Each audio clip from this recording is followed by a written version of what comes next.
Pulso Geopolítico. CAC-Miñac, la verdadera gestión activa de fondos de inversión desde 1989. Comunicación comercial. Invertir implica un riesgo de pérdida de capital. En Radio Intereconomía, Pulso Geopolítico. Análisis sobre los nuevos desafíos mundiales. Presenta Rafa Jiménez.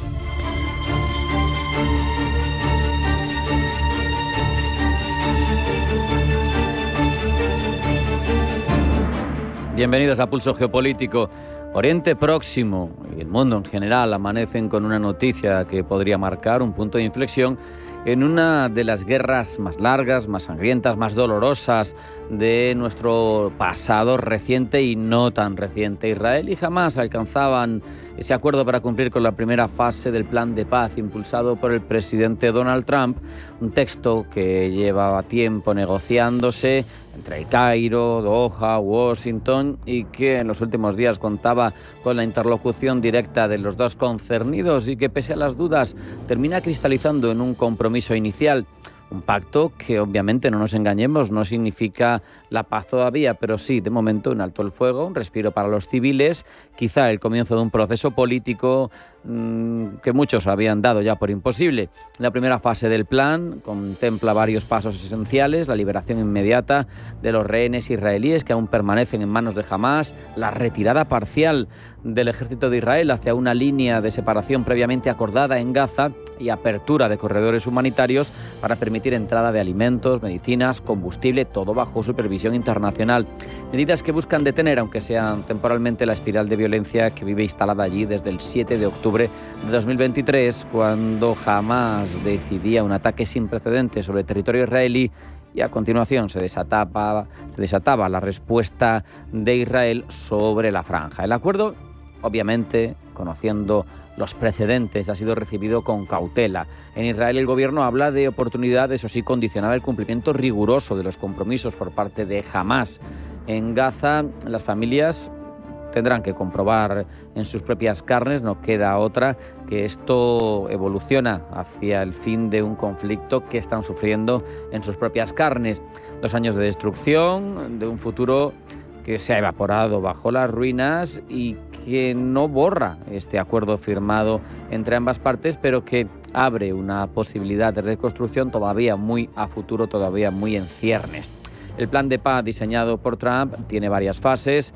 La primera busca detener ese fuego, esas actividades de guerra, liberar rehenes. La segunda plantea la creación de un gobierno provisional en Gaza, integrado por tecnócratas y supervisado por una comisión internacional. La tercera, la reconstrucción de la franja con fondos de países del Golfo, bajo un estricto control financiero para evitar que se recupere y se reactive la infraestructura militar de Hamás. Y la cuarta, que sería la más ambiciosa y la más lejana, prevé un proceso de normalización paulatina entre Israel y el resto de comunidad árabe, acompañado por el reconocimiento internacional del Estado palestino, eso sí, bajo un modelo de desmilitarización total.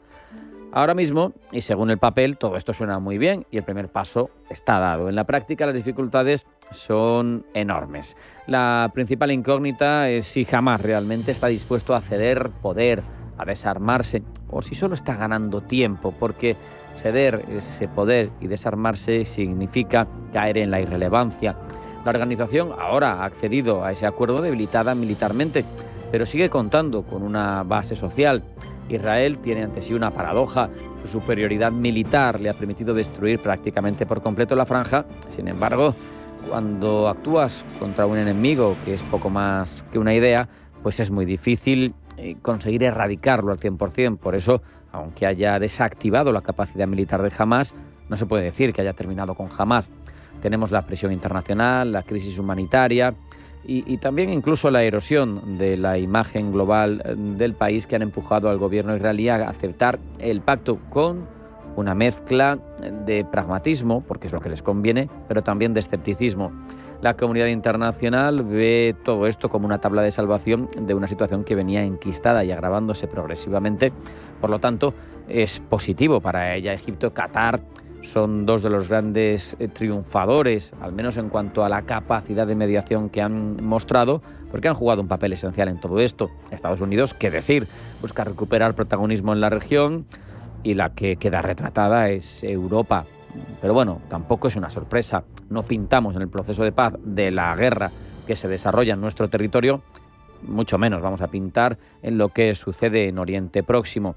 Gaza tiene esa situación que sabemos que tiene, y Europa, por mucho que ha intentado mediar y dejar clara cuál era la postura y presionar y utilizar la autoritas moral y utilizar los fondos, al final no le ha valido para nada, no pinta nada.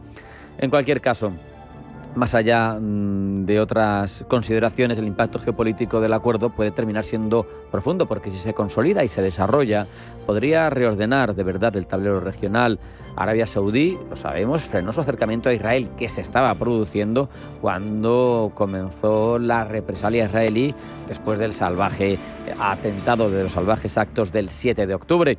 Y podría reactivar ese proceso de normalización en un contexto nuevo. Egipto está buscando reforzar ese papel como garante de la estabilidad que se está arrogando ahora mismo. Tenemos a Irán, que no sabemos si va a ejercer un papel desestabilizador como había hecho hasta ahora, porque jamás, no olvidemos, era un proxy del régimen de los ayatolás.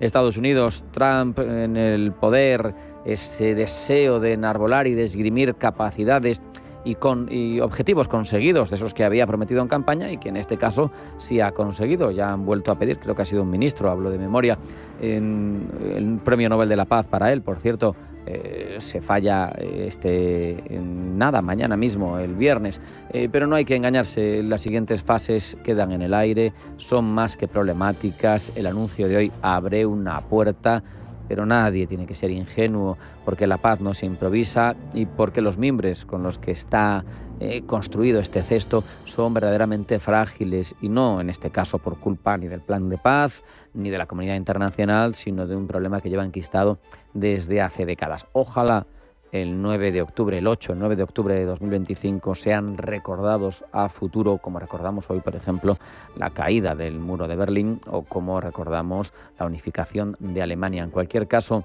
tenemos que tener muy claro que puede ser el amanecer de algo que durante mucho tiempo ha sido imposible en esa zona tan caliente del mundo, la paz, y por eso merece la pena que lo tomemos en consideración y que luchemos por ello.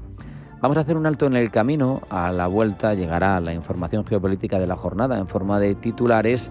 No se marchen, ahora hacemos una parada, pero sigue Pulso Geopolítico.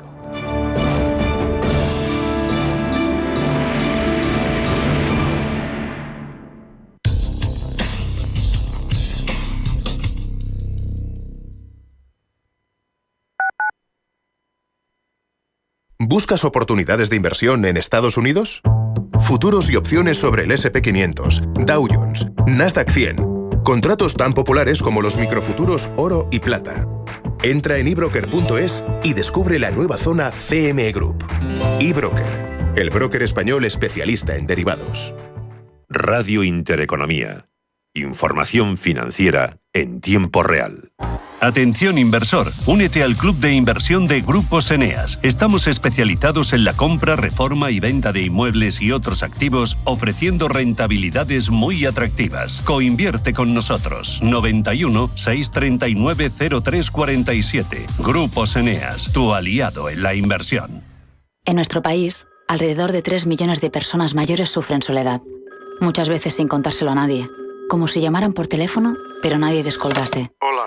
Gracias por descolgar el teléfono. Me llamo José y me gustaría explicarte mi historia. En la Fundación La Caixa, acompañamos a las personas mayores para que dejen de sufrir la soledad en silencio. Descúbrelo en lallamadadelasoledad.org. La Feria de Otoño en la Plaza de Toros de las Ventas viene cargada de grandes citas. Y el sábado 11 de octubre se lidiarán los legendarios toros de Victorino Martín. Consigue ya las últimas entradas disponibles en las-ventas.com. En Radio Intereconomía te acompañamos donde tú quieras. Sintonízanos en directo a través de la radio, nuestra web, aplicación móvil o canal de YouTube. Si lo prefieres, también puedes encontrarnos en diferido a través de iVoox, Apple Podcast, Spotify y todas las plataformas de podcast. La mejor información económica en cualquier momento y desde cualquier lugar. Radio Intereconomía, siempre contigo.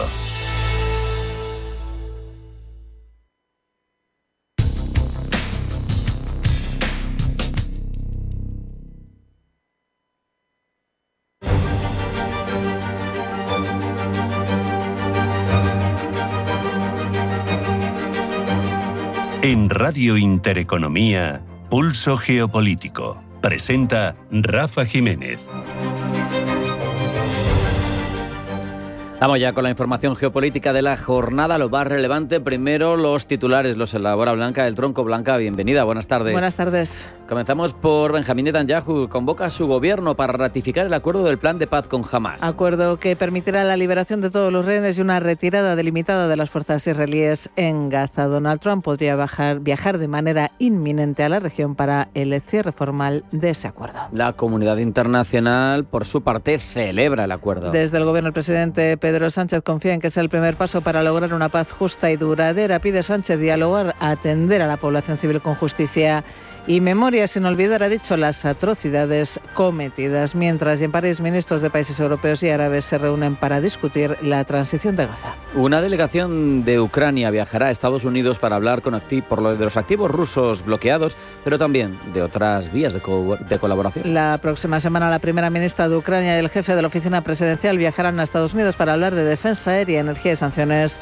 contra Rusia, pero también para abordar las negociaciones de paz. El presidente ucraniano Volodymyr Zelensky ha asegurado que existe un gran riesgo de que Putin inicie una guerra mundial porque necesita, dice, vender el éxito a los rusos. Para Zelensky, Putin teme un alto el fuego porque le resulta difícil volver a la guerra desde un alto el fuego. En Francia, Le Cornu contiene la amenaza de elecciones. El presidente francés Emmanuel Macron afronta ahora la responsabilidad de decidir la salida a la crisis generada por la dimisión de Sébastien Lecornu, quien le ha recomendado que nombre a un nuevo primer ministro antes del fin de semana. En Estados Unidos, la justicia decidirá si el envío de la Guardia Nacional a Chicago es legal. Una juez federal de Illinois decidirá hoy si el envío de la Guardia Nacional de Texas a Chicago por orden de la administración del presidente Trump se ajusta a la legalidad, mientras la ciudad vivió ayer una multitudinaria manifestación en rechazo al presidente. Se cumplen 9 días del cierre del gobierno estadounidense. A medida que el cierre del gobierno federal se prolonga por segunda semana, el debate político en el Congreso da paso a la preocupación por sus efectos económicos, en medio de previsiones de menor crecimiento y advertencias sobre un posible deterioro de la calificación crediticia de Estados Unidos si la parálisis se extiende.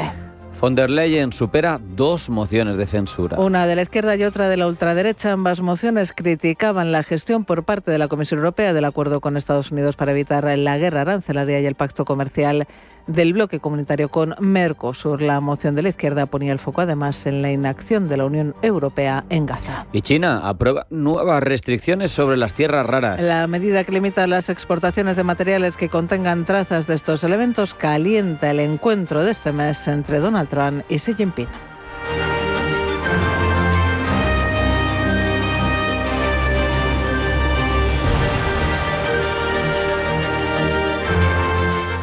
Hemos puesto las bases, ahora profundizamos en toda la información relevante de la geopolítica de esta jornada, Blanca. Día histórico que Oriente Próximo nunca olvidará. Israel y Hamás han aceptado la primera fase del plan de alto el fuego y liberación de rehenes. Aunque el mundo se llena de esperanza, todavía faltan pasos adicionales que garanticen su implementación plena. El acuerdo debe ser ratificado por los órganos internos de los gobiernos involucrados. Además, la primera fase es solo el primer paso en un proceso en varias etapas. Por eso nos preguntamos qué incluye exactamente este acuerdo, cuál es su viabilidad. Pablo Llanone. Como buena parte de los acuerdos de paz, está dividido en diversas fases. La primera, en la que nos encontraríamos ahora, da pie a 3 aspectos clave.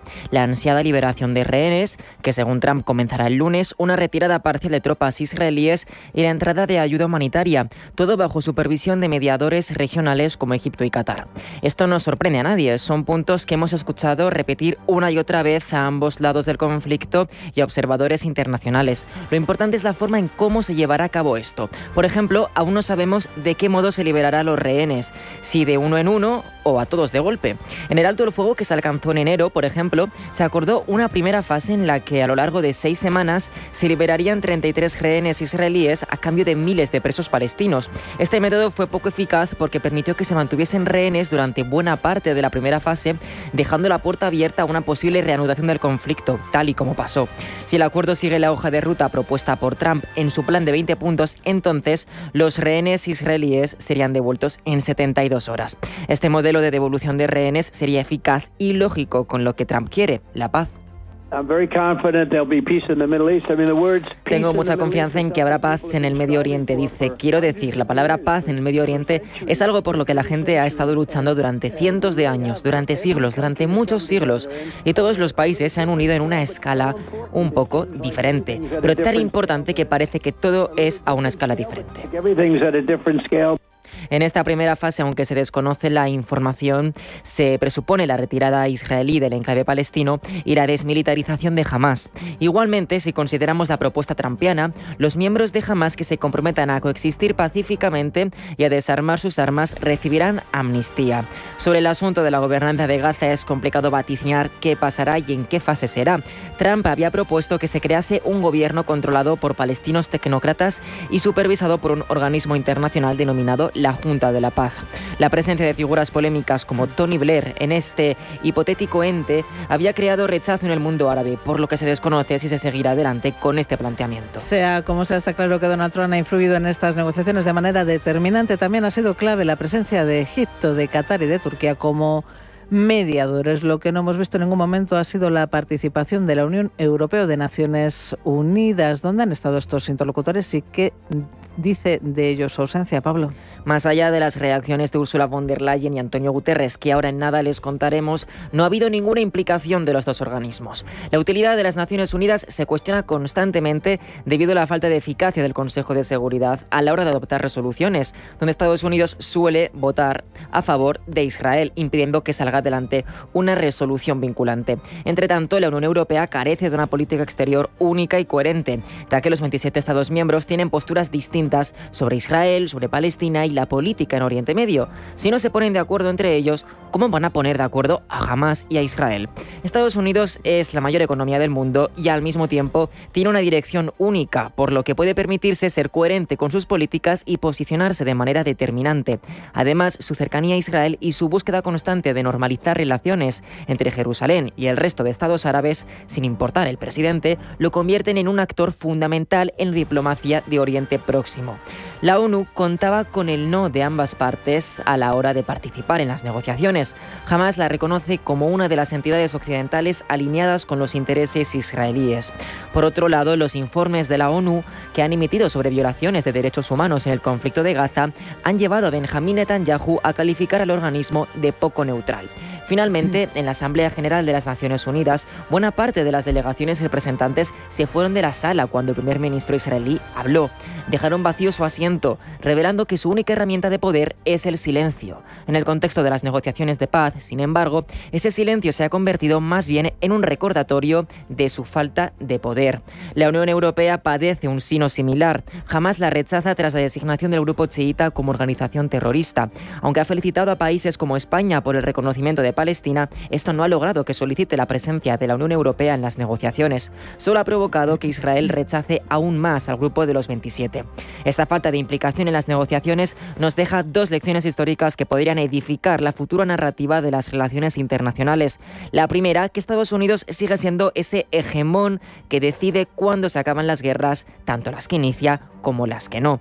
La segunda, que el multilateralismo clásico que la ONU y la Unión Europea representan no funciona. No hay conferencias de paz abiertas, no hay resoluciones previas de consenso, no hay sesiones especiales del Consejo de Seguridad o del Parlamento Europeo conduciendo las decisiones. Lo que hay es una mesa y pocos negociadores. El mundo entero ha reaccionado al acuerdo entre Israel y Hamás. El gobierno celebra el acuerdo entre ambas partes para un alto el fuego y para la liberación de todos los rehenes. Pedro Sánchez confía en que sea el primer paso para lograr una paz justa y duradera. Pide Sánchez dialogar, atender a la población civil con justicia y memoria, sin olvidar, ha dicho, las atrocidades cometidas. En la misma línea, el ministro de Asuntos Exteriores, José Manuel Álvarez, habla de día feliz, pero asegura que la solución definitiva pasa por la creación de dos estados. Que no solamente sea una paz puntual, que no solamente permita, que ya es enorme y hay que felicitarse y hay que apoyarlo, y desde luego España lo hace, la liberación de los rehenes, la entrada de ayuda humanitaria, el alto el fuego, sino que sea definitiva para israelíes y palestinos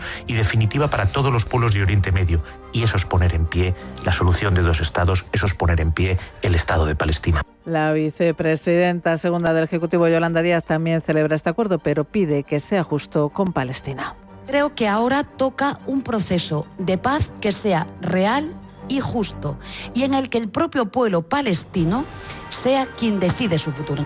Desde el Partido Popular, su líder Alberto Núñez Feijóo ha asegurado, lo ha hecho a través de X, que espera que el plan de Donald Trump dé sus frutos y que lo acordado se cumpla en su totalidad. Y reacciones también desde el ámbito internacional, Rubén Gil. Prácticamente todos los líderes europeos han abrazado el acuerdo entre Israel y Hamás, que incluye la liberación de los rehenes en la Franja de Gaza y la retirada de las tropas israelíes a la línea acordada. La presidenta de la Comisión Europea, Ursula von der Leyen, ha pedido a las partes cumplir los términos del acuerdo y ha reiterado el apoyo de Bruselas a la entrega de ayuda humanitaria y a la reconstrucción de la Franja de Gaza. Desde el Consejo Europeo, su presidente, Antonio Costa, ha llamado por su parte a sentar las bases de una paz duradera y ha mostrado su satisfacción ante un acuerdo que allana, ha dicho, el camino para la tan esperada liberación de todos los rehenes y el alto el fuego. Satisfacción también la del presidente francés. Macron ha elogiado los esfuerzos de Donald Trump, así como de los mediadores cataríes, egipcios y turcos, y ha hecho un llamamiento a todas las partes para que cumplan estrictamente con los términos del acuerdo. En esta línea, el primer ministro del Reino Unido, Keir Starmer, ha aplaudido el acuerdo y ha destacado que se trata de un momento de profundo alivio, mientras que el canciller alemán Friedrich Merz ha asegurado que los acontecimientos son alentadores y ha anunciado que Alemania seguirá muy de cerca la situación. Reacciones también fuera de las fronteras europeas. El Kremlin ha expresado su apoyo al acuerdo, si bien ha pedido esperar a su ratificación, mientras que China ha apelado a un alto al fuego permanente y ha dicho estar preparada para trabajar con la comunidad internacional para realizar esfuerzos hacia una solución exhaustiva, justa y duradera. Por cierto, que Israel ha criticado la cumbre de Macron sobre Gaza, que se celebra este jueves en París, en la que asiste el ministro de Exteriores, José Manuel Álvarez. Para el gobierno de Netanyahu, la presencia en esa cumbre de gobiernos hostiles como el de Sánchez es indignante. En Francia, Sebastián Lecornu da por terminada la misión negociadora que le encargó el presidente Macron tras haber dimitido el lunes como primer ministro. Dice que la mayoría de la Asamblea no es partidaria de una convocatoria de elecciones. Ángeles Lozano. Mi misión ha terminado, es lo que ha dicho Lecornu al término de las 48 horas que le había dado Macron para consultar con el resto de grupos parlamentarios. 2 días que han servido al primer ministro francés para asegurar que hay consenso suficiente sobre la urgencia de adoptar un presupuesto para 2026 antes de que termine el año y voluntad, ha señalado, de llegar a compromisos para conseguirlo. Lecornu ha querido zanjar además los rumores de que podría prolongar su mandato y ha evitado alimentar especulaciones sobre quién será su sucesor. Si Macron sigue mi consejo, ha dicho, recibirá en los 2 próximos días a los líderes políticos para afrontar negociaciones y evaluar la relación de fuerzas de cada uno antes de elegir al nuevo jefe del gobierno. En las últimas horas ha emergido la posibilidad de que, tras haber nombrado a 3 primeros ministros originarios de la derecha y el centro, Macron apueste ahora por uno procedente de la izquierda, como le piden socialistas, comunistas y ecologistas. Para Lecornu, ningún asunto debe quedar al margen del debate y ha recordado que, aunque él no formará parte del nuevo Ejecutivo, la reforma de las pensiones, adoptada en 2023 sin voto parlamentario, tendrá que ser debatida.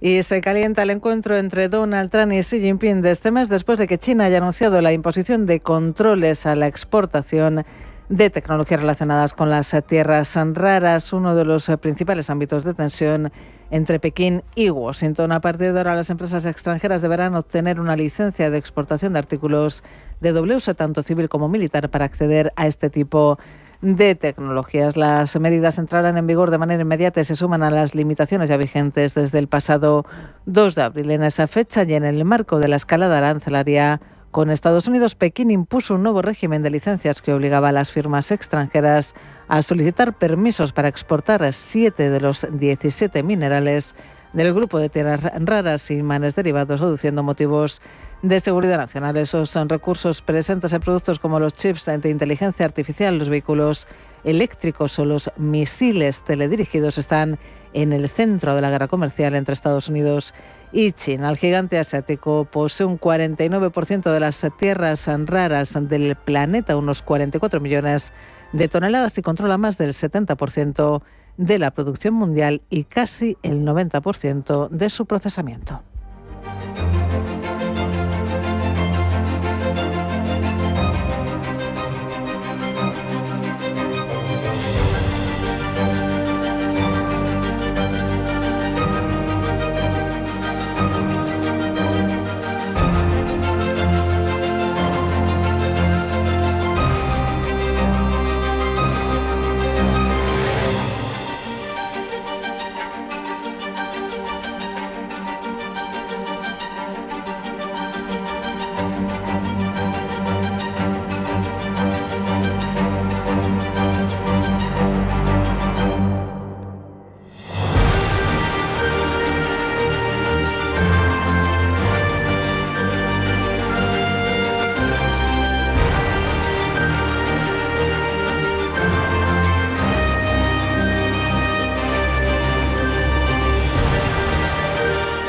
Vamos a ver cómo nos cuentan en la actualidad geopolítica las noticias más relevantes, los principales medios de cada país. Comenzamos, bueno, antes hay que darle nombre y crédito a quien lo hace. Pablo Llanones, bienvenido, buenas tardes. Muy buenas, gracias. Que se me olvidaba y es imperdonable. Vamos primero con el alto el fuego en Gaza, porque llena de alegría las cabeceras internacionales. En Estados Unidos, en Fox News, destacan que Trump ha sido elogiado durante una llamada telefónica con familias de rehenes que serán liberados el próximo lunes. Al responder a la llamada, dice el medio, Trump fue inmediatamente recibido con comentarios positivos y vítores del grupo. Varias personas gritaron gracias, mientras que otra dijo lo lograste. Desde medios europeos como The Guardian y Le Monde se habla de Trump como el presidente de la paz, a pocos días precisamente de que se entregue el Nobel de la Paz, en concreto se entrega mañana. Desde el rotativo británico, aunque ensalzan a Trump y su logro diplomático, advierten de que el diablo, Pablo, está en los detalles. El medio se pregunta si el tratado será sostenible o si es otra promesa inflada. Aunque la primera fase contempla la liberación de rehenes a cambio de una retirada parcial israelí, The Guardian destaca que los detalles prácticos siguen siendo confusos y problemáticos. Entre los temas sin resolver están el futuro político y militar de Hamás, la postura israelí sobre el futuro de Gaza y si las partes cumplirán con los términos sin reanudar el conflicto. También el medio británico cuestiona si Trump busca un éxito simbólico antes de la entrega del Nobel de la Paz, que será mañana, más que un acuerdo duradero. Aquí en Europa, y por su parte, Russia Today dice que Netanyahu califica de victoria nacional y moral de Israel ese avance diplomático sobre Gaza. El primer ministro israelí ha recordado sus promesas anteriores de que su gobierno no descansaría hasta que todos los rehenes regresasen a casa y se lograsen todos los objetivos del Estado hebreo. Asimismo, el primer ministro israelí ha vuelto a agradecer a Trump por su liderazgo, su colaboración y su compromiso inquebrantable con la seguridad de Israel y la libertad de los rehenes. Y mientras lleva la paz a Oriente Próximo, Trump aumenta las tensiones en Asia Central. Tal y como ayer les contábamos, el presidente estadounidense quiere recuperar la base militar de Bagram, en Afganistán. Hoy, Al Jazeera nos cuenta por qué China, India y Pakistán se oponen.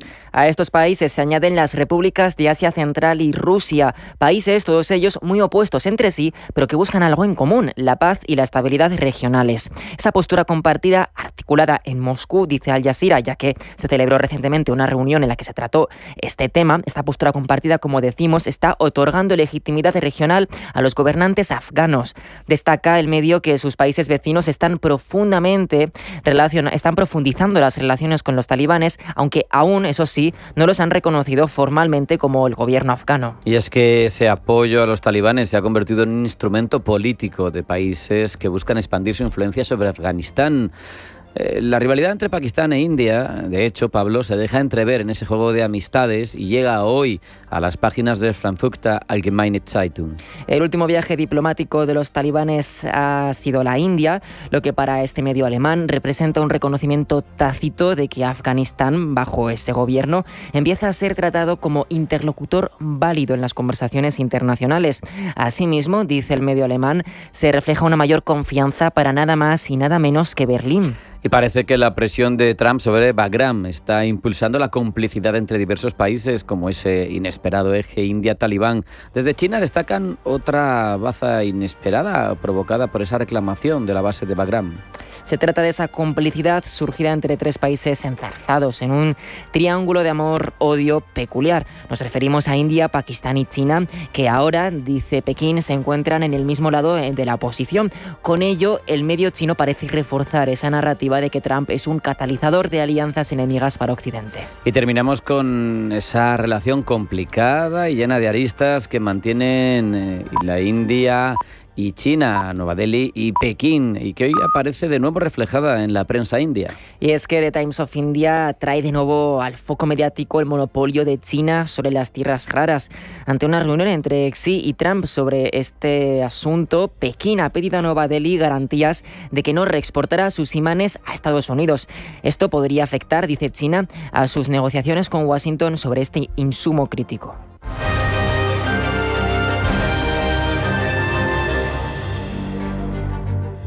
Te dijeron que invertir era solo para ricos.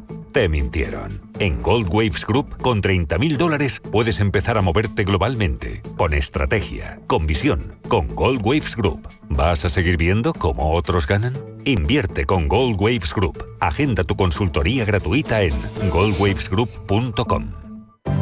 ¿Sabías que si eres autónomo o tienes una pequeña empresa, puedes conseguir un ordenador gratis con el kit digital? Nosotros nos ocupamos de todo el proceso. Entra en kitautonomo.es o llama al 91 060 89 45 y te informamos sin compromiso. Es fácil y gratuito. kitautonomo.es. Vuelve Accountex España, la feria de referencia para despachos profesionales y gestión empresarial regresa a IFEMA Madrid los próximos 5 y 6 de noviembre. Más de 160 empresas líderes mostrarán las últimas tendencias y avances tecnológicos junto a un programa de más de 90 conferencias del más alto nivel. Consigue ya tu entrada gratuita en accountexespana.es y vívelo en directo. ¿Qué tipo de piel tienes? ¿Te la cuidas? ¿Te proteges del sol? ¿Se te cae el pelo o se te hinchan las piernas? ¿Qué perfume puedes regalar? Deja de buscar en internet respuestas confusas, porque ahora en Belleza Capital estarás enterado de todo esto y mucho más. Los sábados de 11 a 12 de la mañana en Radio Intereconomía con Katia Rocha.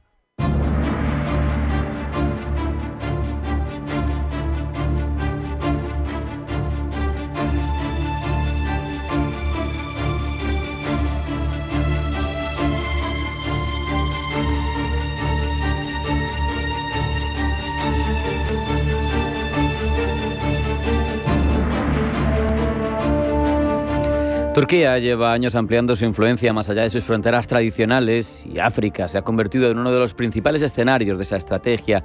Ankara ha elegido Somalia como su gran socio en el continente, pero ¿qué busca Turquía en Somalia? ¿Qué significa esta alianza en el tablero geopolítico africano? Hablamos de esa profundidad estratégica turca con Luis Illanas, analista internacional especializado en Balcanes, Turquía, colonialismo y poscolonialismo. Luis, bienvenido, buenas tardes. Hola, buenas tardes, Rafa. Como digo, Turquía parece que convierte a Somalia en el pilar clave de su estrategia africana, y eso a pesar de que, incluso aún luego en la materia, Somalia le suena a un país con inestabilidad crónica.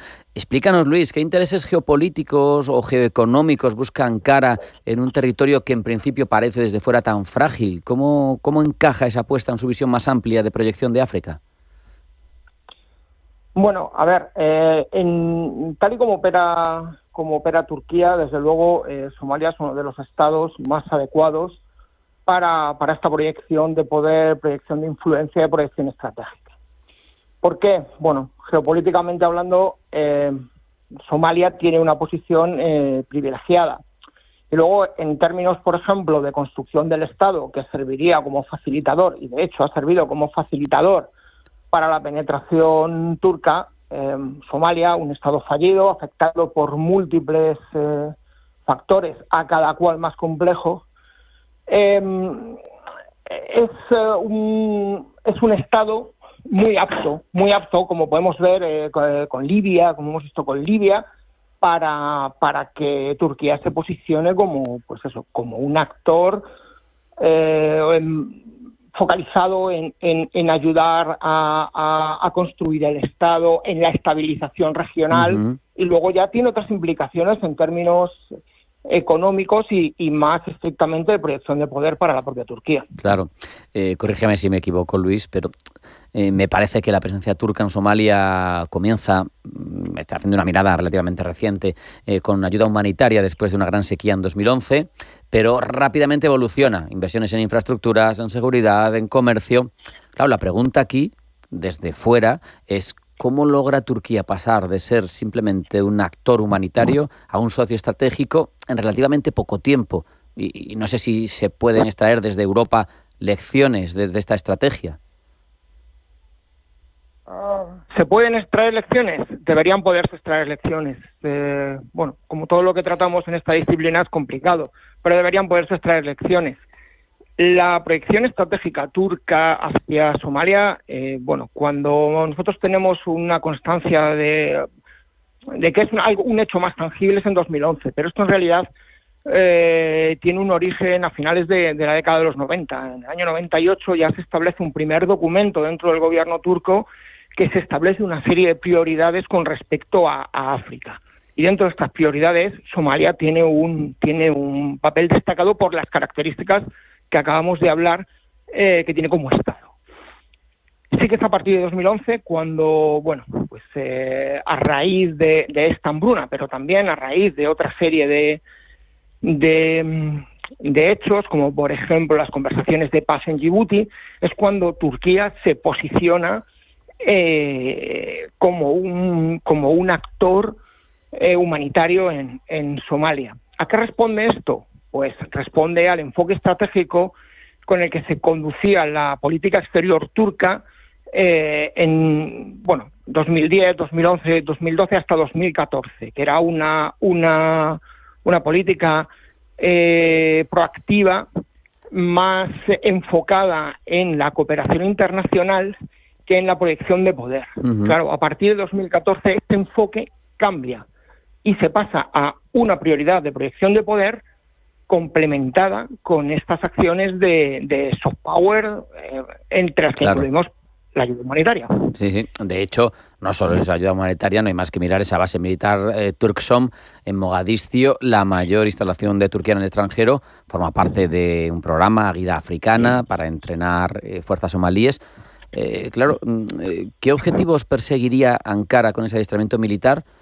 Y al final, ¿cómo se compara esa penetración a través de ese instrumento con la que hacen otras potencias como Estados Unidos o China, que son distintas?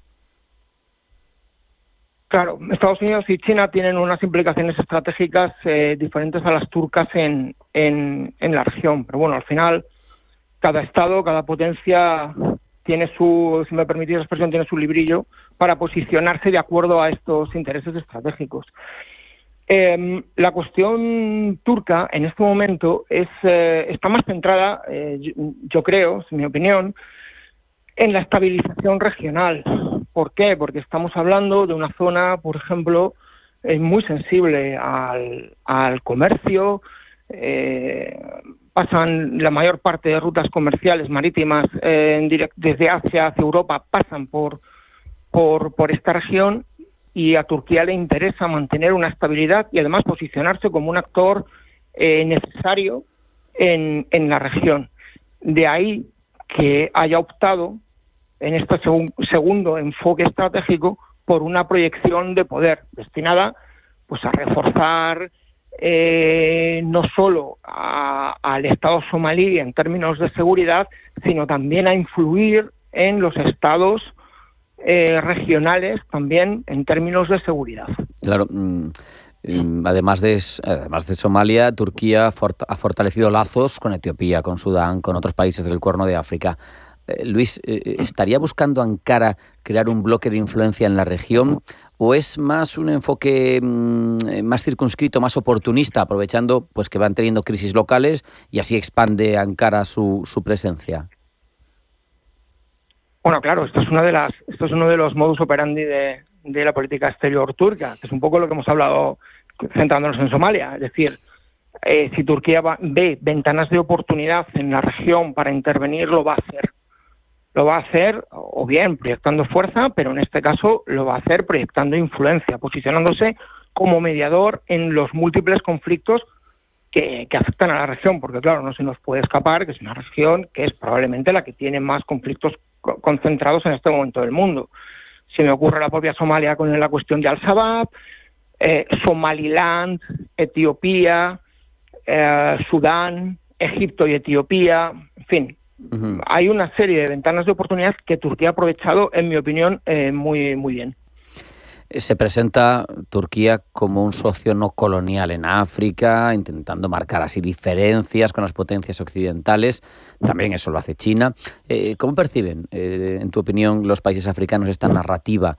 Porque al final Erdogan está consiguiendo posicionarse como un puente entre Oriente y África y si le compran el discurso, pues consigue una posición privilegiada. Claro, eso viene de lejos además, porque el anterior enfoque estratégico turco incidía precisamente en esto. ¿Cómo opera Turquía? Pues claro, aprovechando también las fortalezas que tienen en relación con determinados estados, no con todos, pero en relación con determinados estados con los que ha tenido una relación histórica Se me ocurriría, por ejemplo, pues hasta 1918, toda la región sensible de Gaza, Palestina, donde está ahora Israel, toda esa región que además da al Mar Rojo, toda esa región era parte del Imperio Otomano, incluso lo que es hoy Yemen. Ahí lo que hacen es proyectar mediante influencia pues cultural, incluso religiosa, ellos lo que hacen es proyectar influencia. ¿Qué ocurre? Que hay otros estados africanos con lo que esos lazos no los tiene, y entonces les resulta mucho más complejo y la presencia turca está mucho más contestada. Por ejemplo, circunscribiéndonos al contexto africano. En Marruecos el vector de aproximación ha sido la religión, pero claro, la religión o el Islam turco, el Islam del AKP, del partido en el gobierno turco, el partido de Erdogan, tiene una visión compleja en Marruecos, lo cual ha hecho que esté muy contestado. Claro. Y en ese sentido, pues también podemos hablar de la influencia cultural turca a través de otra serie de vectores de aproximación, como puedan ser, y aunque parezca un poco así, las series de televisión. Esto, sobre todo en Marruecos, ha tenido una contestación especial.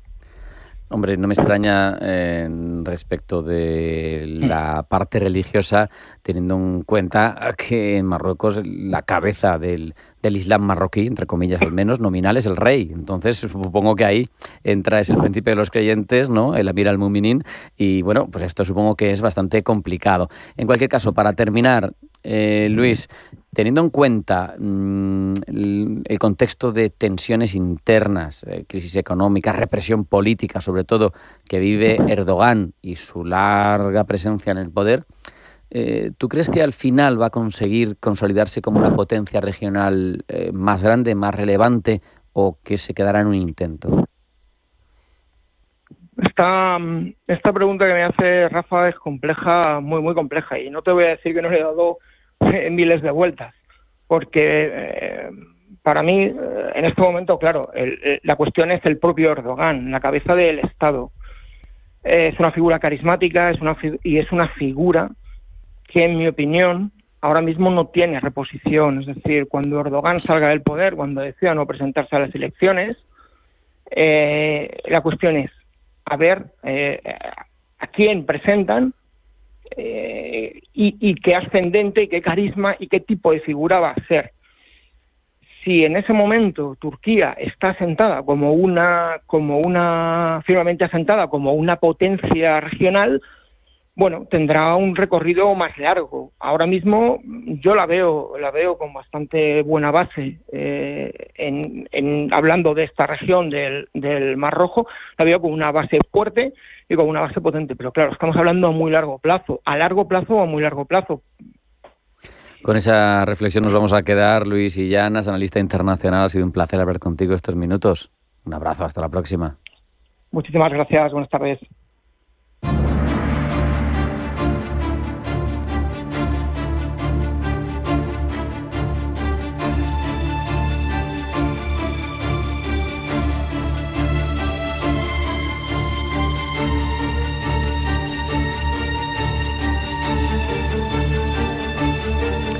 El espacio exterior durante décadas ha constituido un símbolo de cooperación científica, de exploración, pero ahora mismo es un frente de competencia estratégica.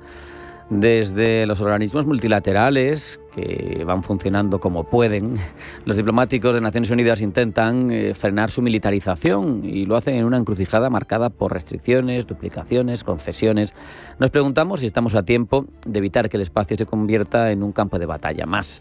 Lo analizamos con Andrew Smith Serrano, analista del Centro para el Bien Común Global de la Universidad Francisco de Vitoria, miembro del International Institute of Strategic Studies en Londres y del Konrad Adenauer Stiftung de Frankfurt. Andrew, bienvenido, buenas tardes. Buenas tardes, un placer. Un placer tenerte de nuevo. Me parece que con este contexto, con este clima de polarización geopolítica que tenemos sobre la mesa, es todo muy complicado. ¿Cuáles son los principales obstáculos que con este panorama afrontan los grupos de trabajo de la ONU, los esfuerzos diplomáticos para prevenir que al final tengamos esa indeseable carrera armamentística en el espacio? Efectivamente, estamos en un momento de transición geopolítica y de cambio de orden mundial, pero el ámbito del espacio exterior puede ser considerado uno de los que con más éxito se han conservado. Recordemos que el Tratado del Espacio Exterior de 1966, que se puso en efecto en 1967, está firmado por 122 países, todos los importantes, y 23 tienen que ratificarlo.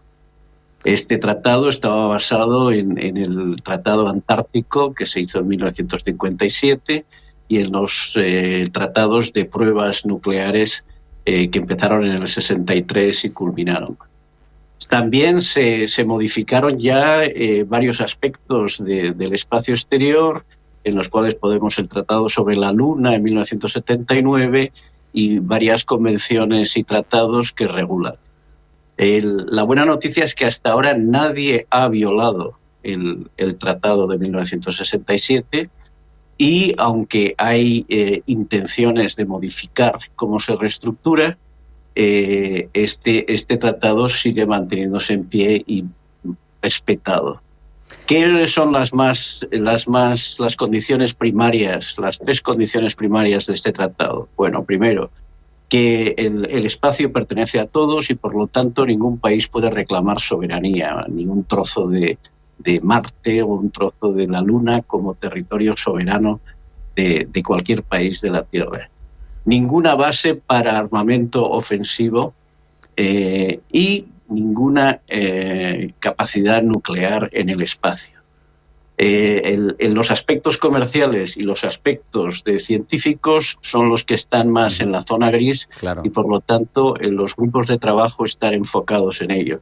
Así que en estos momentos lo que se está mirando es el uso exterior como plataformas militares. Está exclusivamente en las comunicaciones, ciberataques y posibles emplazamientos de armas para destruir, por ejemplo, otros satélites o, por ejemplo, para prevenir en sistemas de defensa como fue SDI en los años 80 o ahora en la Golden Dome que propone Trump, para defender desde el espacio un posible ataque nuclear de otro país con láseres o nueva tecnología. Pero por el momento esto está todo sobre el papel y no se ha puesto sobre blanco sobre negro y se está discutiendo preventivamente para que este escenario no ocurra en el futuro. Precisamente, Andrew, te iba a preguntar en retrospectiva, tú y yo que presumo vivimos aquellos años 80, si el Star Wars de Ronald Reagan habría cumplido con las limitaciones del tratado o no.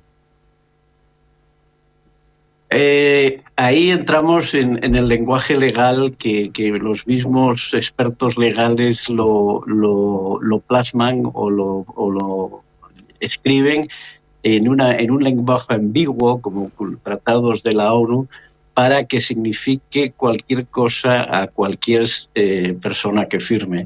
Esto es una práctica obligada porque si lo defines muy concretamente, hay países que no lo van a firmar.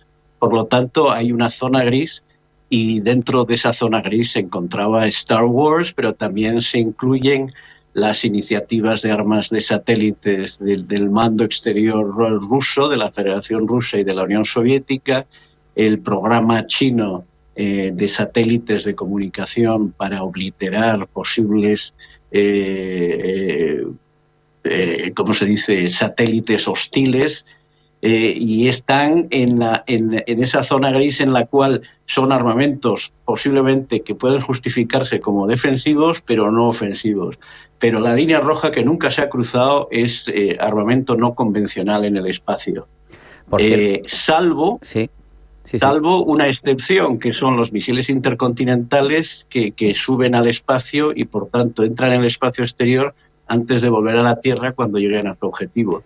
Pero como eso no se contempla son cosas de minutos, no entran dentro de los tratados que hemos discutido. Precisamente te iba a preguntar, esas lagunas respecto de las armas convencionales, respecto de tecnologías de doble uso, ¿qué amenazas, en tu opinión, generan más preocupantes estos vacíos legales, como las capacidades antisatélite o precisamente lo mencionabas tú al principio, los ciberataques? Porque ahí hay una laguna, ¿no? Por supuesto, y causa mucha preocupación, mucha incertidumbre y también posiblemente causen muchos nervios que produzcan una acción preventiva. El riesgo máximo es quedar ciego y sordo ante una posible agresión de otro país. Si se eliminan los satélites de comunicación, información, etcétera, quedas en una posición prácticamente huérfano, inoperante y por lo tanto sujeto a cualquier amenaza. Y entonces ahí es donde los altos mandos prefieren disuadir y hacer un ataque preventivo que esperar a quedar obliterado. Por lo tanto, lo que se está gestionando ahora son las medidas de confianza para que esta situación no se produzca. Al mismo tiempo, los programas de defensa como la Golden Dome de Trump y los aspectos de la defensa espacial china y tal, contemplan satélites que se acerquen a otros satélites hostiles, exploten y así se destrocen los otros satélites. Por lo tanto, el tratado de 1976, que básicamente es una lista de la compra de lo que hay en el espacio, que ahora mismo hay 45.000 objetos en el espacio, en estos momentos rodeando la Tierra, que esta lista se mantenga al día y, por supuesto, esté dentro de las medidas de confianza para que nadie se vea amenazado con amenazas de este aspecto. Por seguir con las zonas grises, que son las más interesantes porque son las que se aprovechan para avanzar. Hablabas antes de la parte privada, auge de actores comerciales, SpaceX, Blue Origin, y otros muchos que van transformando el dominio espacial. ¿Cómo impacta, Andrew, esta creciente comercialización en la seguridad, pero también la distinción entre objetivos militares, civiles, en un potencial conflicto? Porque decías tú 45.000 y creciendo. Efectivamente, la privatización de los proyectos espaciales, que es a raíz de cuando la carrera espacial acabó y ahora mismo hay empresas privadas y subcontratistas, etcétera, el problema es el derecho comercial privado con el derecho público y los tratados que ya se han firmado. Por lo tanto, para poner un ejemplo, Elon Musk, si va a Marte y declara un trozo de Marte que es su propiedad privada, pues eso tendrá que ir a las Cortes americanas o a las Cortes de Naciones Unidas y se declarará inoperante, porque nadie puede declarar soberanía. Así que las compañías privadas tienen soberanía propia o no. Ese es otro debate ya más existencial en el ámbito del derecho. Pero las compañías privadas tratan sobre todo en recursos en el espacio, por ejemplo, minerales que pueda haber en la Luna o en otros objetos estelares, o, por ejemplo, capacidad de poner plantas para hacer fármacos o productos en gravedad cero o en otras condiciones. Esos tendrían que tener una nueva legislación legal, que es lo que están haciendo ahora los comités de la ONU, para que se beneficie, utilizando el aspecto científico del Tratado de 1967, para que se beneficie la comunidad global. ¿Cómo cuadran ese círculo? Pues como bien dices, muy, muy complicado, porque los intereses privados con los intereses públicos siempre hay una confrontación bastante frontal, porque ¿quién hace la inversión y qué se beneficia de la inversión? Claro. Pero por ahora todo lo que salga de la atmósfera terrestre es propiedad global de los ciudadanos de este planeta. Y mirando al futuro, Andrew, ¿eres optimista o pesimista respecto de la posibilidad de preservar el espacio como dominio pacífico para toda la humanidad?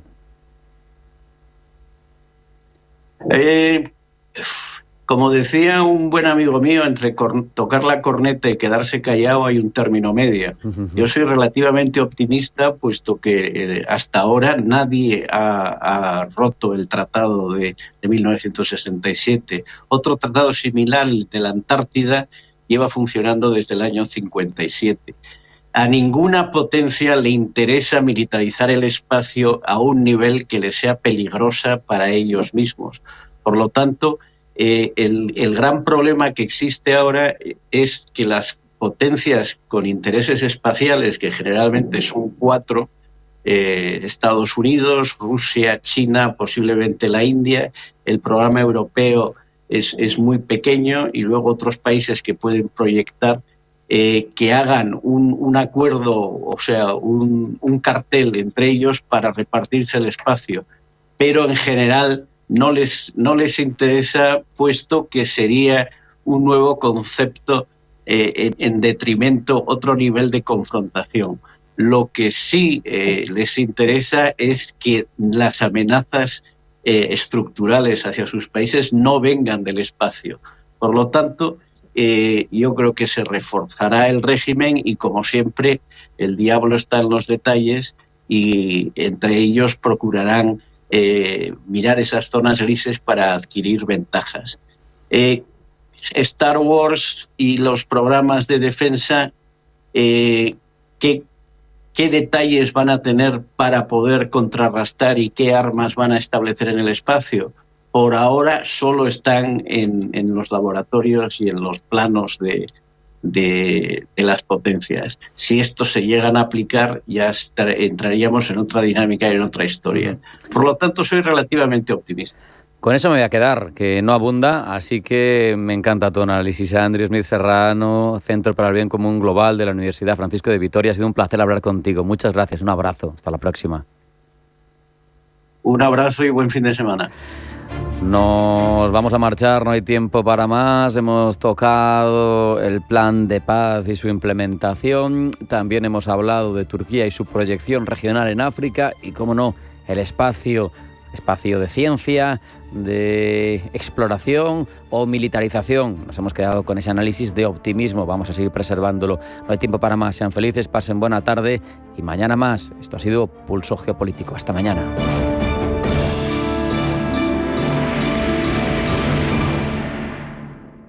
CAC-Miñac le ha ofrecido Pulso Geopolítico. CAC-Miñac, la verdadera gestión activa de fondos de inversión desde 1989.